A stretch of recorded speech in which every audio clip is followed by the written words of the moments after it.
शपथ घेतल्यानंतर किंवा ही उमेदवारी मिळाल्यानंतर माझ्या डोळ्यासमोर माझ्या हृदयामध्ये एकच चित्र होतं, ते तुमच्या सर्वांच्या आनंदी आणि समाधानी चेहऱ्याचं.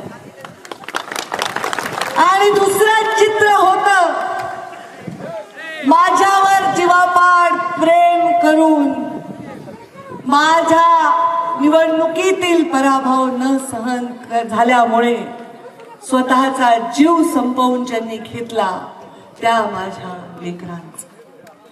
माझं आणि तुमचं नातं जे माझं आणि भगवान बाबांचं नातं आहे तेच आहे. कारण मी भगवान बाबांची लेक आहे आणि मी तुमची सुद्धा लेक आहे.